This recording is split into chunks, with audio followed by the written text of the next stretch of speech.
Today I'm going to show how to correctly change oil in a modern car. Now over the years, both cars and the oil that goes in them have changed. For instance, in my old Toyota Celica here, I use conventional motor oil and change it every 3,000 miles. That's how older cars were made. But a modern car like this Toyota Matrix that has variable valve timing, it's much more complex and really requires a synthetic oil. These oils are lighter for tighter tolerances. In this case, it's a 5W30 oil. So you match it with this platinum oil. That's also a 5-way 30 oil. And of course, you can use any quality synthetic oil. I'm using this because it's a good oil and it was on sale at Walmart for $5 a quart. And in the case of this 2007 Matrix, Toyota requires 5,000-mile oil changes. Now, if you have a late model car like this Toyota that uses the 0W oil, you can use the Pennzoil Ultra Platinum Full Synthetic Oil, and you only need to change it every 10,000 miles or once a year. Which is what Toyota suggests, to change it once every 10,000 miles or once a year. And if you're going to change your oil that less frequently, you really need a better oil filter than some of the cheap ones that don't filter that well. But how can you tell if the filter's better or not? Well, first let's weigh them to see which has more material in them. Okay, now the cheaper Autolite filter, it weighs 160 grams. While the platinum filter, it weighs 192 grams. So there's obviously more in the fancy filter. Well, let's cut them in half and look inside. We got the grinder and cut them in half.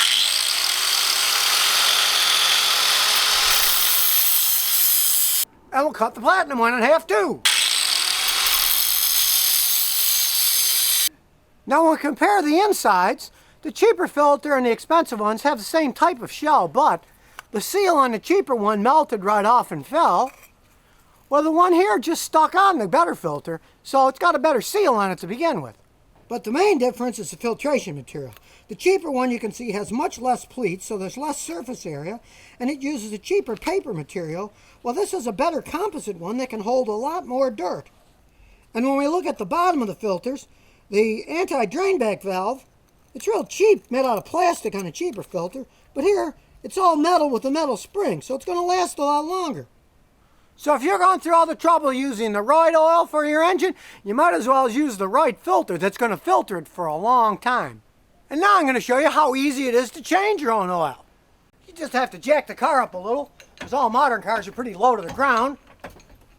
Now some guys who are really worried to put a jack stand under here, but really, we're just jacking the car up. The tires are still on the car, so even if it went down, the car would still land on the tires. It wouldn't crush you. And here's where years of experience have taught me a lot. Sometimes it's hard to get those drain plugs off, so get a long bar like this with a socket on it, then you can easily pull it loose. And of course you have your drain pan ready to catch the oil when it comes out. Here's the oil drain plug. You just put the socket on and give it a big pull. Oh, there it goes. And with your fingers and gloves so you don't hurt anything, out it comes. And of course realize that you should run your engine for maybe 5 minutes and let it sit for 10 minutes before changing the oil, so the oil's warmed up and flows better, but it's not too hot. That's why you wait 10 minutes to change it. And realize for the drain plug, it's a good idea to get a new gasket every time to put on before you put it back on to make sure it doesn't leak. Then once it stops dripping, put the plug on with your fingers, then put the socket on to make it nice and tight. In comes the oil filter. Now I'm strong, so I can unscrew these things by hand. But sometimes they stick on, or you're maybe not that strong. So they make these simple tools that cost about $7 at AutoZone. They go right on the oil filter and you put a wrench and an extension on them, and then they can turn them off real easy. Now before you put the new oil filter on, here's a tip. Stick your finger in the oil, wipe it around the lip where the seal is. That makes it seal better, plus it makes it easier to take off next time.